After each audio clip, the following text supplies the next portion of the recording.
Hello everyone, it's Queen V and I'm back to you with another video.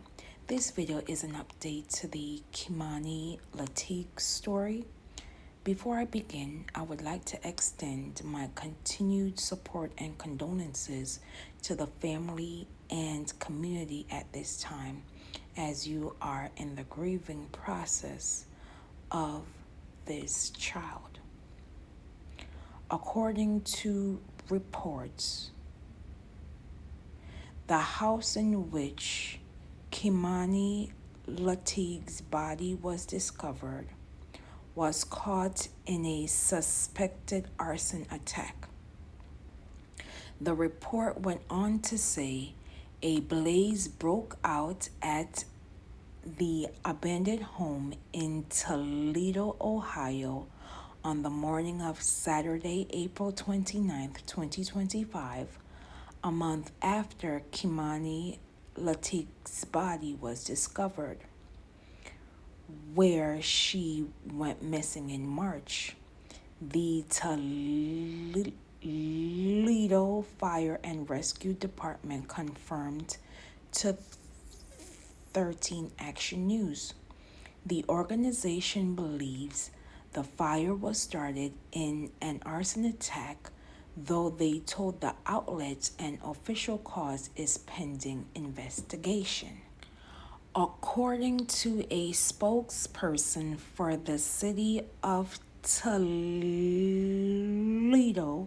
in a statement to 13 Action News, we want to assure the community that the memorial items placed in Kei'Mani's honor were not impacted by the fire and will not be impacted by the demolition. We know this is an emotional moment for many, and we are grateful for the care this community has shown in honoring Kei'Mani. The house fire took place a day after Darnell Jones made his first court appearance on Friday, April 18th, 2025, tied to charges in connection in the unaliving of his daughter, Kei'Mani Latigue. Bond was set at $4 million, in which he was charged for homicide, assault, and abduction, broken down: $2 million for homicide, $1 million for assault, and another $1 million for abduction. Darnell Jones, who also uses the surname Ogletree, allegedly admitted to taking his daughter, Kei'Mani Latigue, from the custody of her grandmother, Dorothy, unaliving her and leaving Kei'Mani Latigue's body in a burned-out abandoned house. Jones Ogletree was formally charged with homicide, assault, and abduction. Officers initially linked Jones Ogletree to the unaliving of Kei'Mani Latigue based on surveillance video, telecommunication records, and witness statements. 13 Action News reported Kei'Mani Latigue was reported missing by family members on March 18th, 2025. Jones Ogletree was arrested on March 23rd, 2025 on suspicion of abduction. A day later, Kei'Mani Latigue's body was discovered and a warrant was issued for Jones Ogletree. As previously reported, the coroner's office confirmed Kei'Mani Latigue's unaliving was from multiple wounds to the neck. The 13-year-old child was nearly decapitated, touched, and had her hands cut off. Jones again is charged with her unaliving and was reported back to court on Monday, April 21st, 2025. There, Jones Ogletree's charges was refiled. In addition, the defendant, Jones Ogletree, was informed not to have any contact with minor children and was ordered to surrender his passport and would be placed on lockdown if he were to post bond of the $4 million, and he would be placed on electronic monitoring. It is not clear why the charges were refiled. Detectives stated that they do not believe the fire will impact the ongoing investigation. Once again, the cause of the fire is under investigation. The defendant in this case, Darnell Jones Ogletree, is due back in court on April 24th, 2025. These are my thoughts. It's clear that someone is impeding on the ongoing investigation of this case. Why would you burn the house in which this child's body was found? You do not know if prosecutors and investigators want to find additional information if or when needed for this case. Though it is not considered an arson and it is an ongoing investigation, we must be mindful that anything can be used in this case to clear this monster. Again, I know that it is due process, but if the reports and surveillance and telecommunication are pointing to Darnell Jones Ogletree as the last person seen with this child, then he needs to remain in prison. I am confused as to why he is given this $4 million bond, possibly. And even if he makes bond, he has to surrender his passport. Even if he does surrender his passport, he can still travel out of state. This is where investigators have to keep watch of Jones Ogletree while on bail, because he might leave the state of Ohio. There's a strong possibility that he may leave the state once granted bond. Anything can occur. Again, it is clear that this baby was in danger.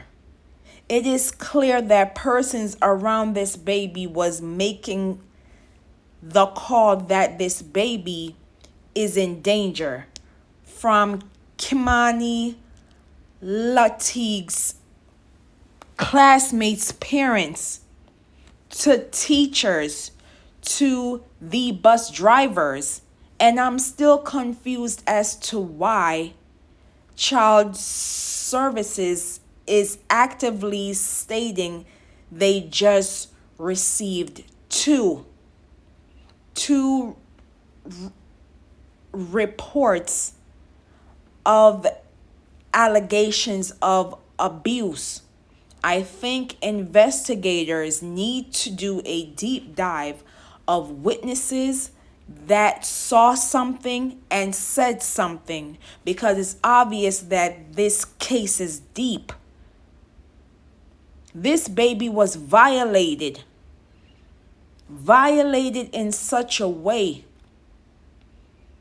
that it is concerning as to why would you have so much venom to this child.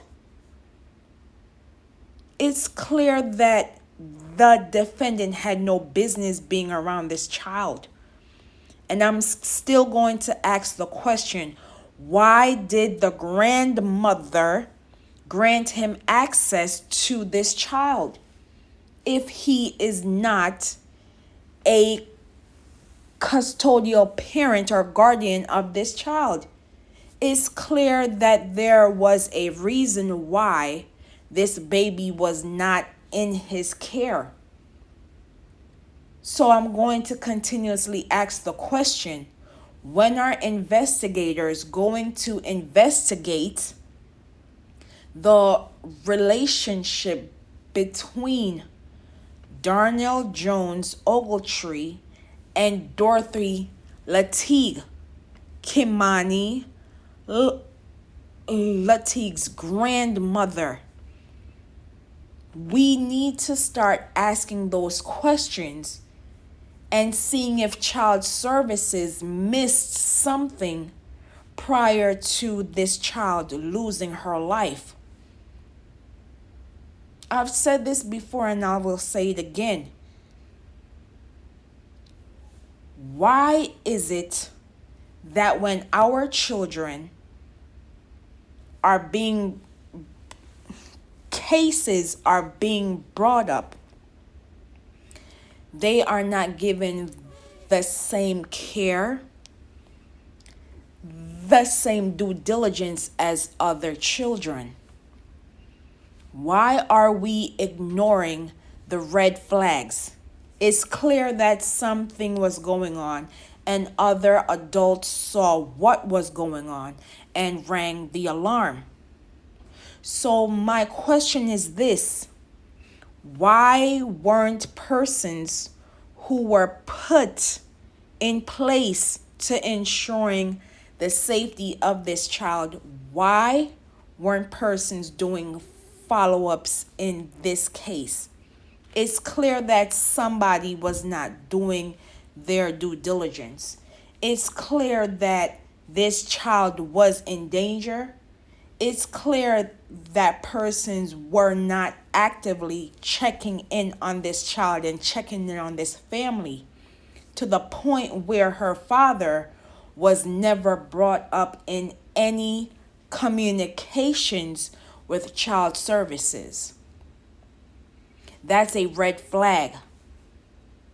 It's clear that persons were not doing their jobs, because now this 13-year-old who should have turned 14 years old and living her best life is no longer here because someone whom she loved, revered, respected, violated her in the worst way.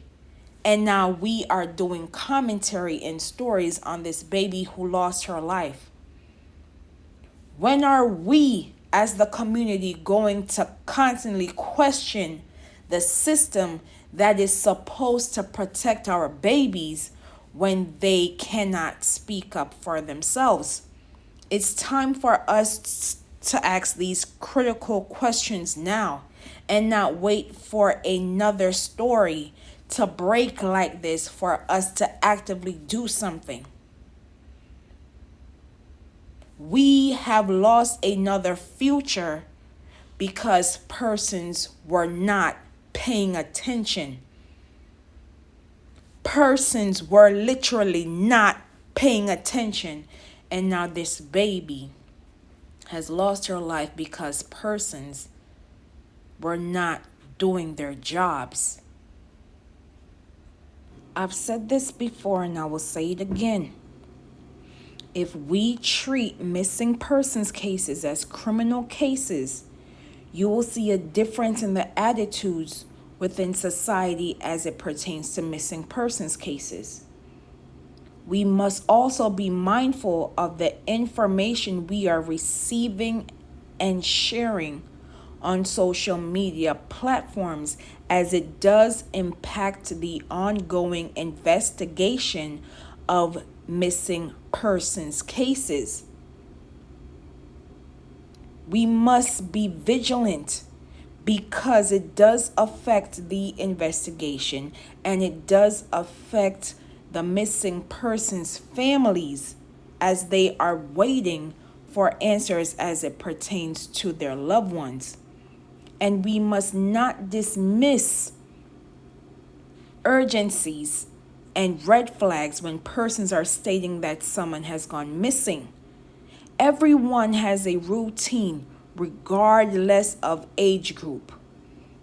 And once that person or persons have not arrived at said destination, it is up to us as the public to find out what occurred and not assume or dismiss said case because today it's someone that you may not know, and tomorrow it could be someone that you know and love.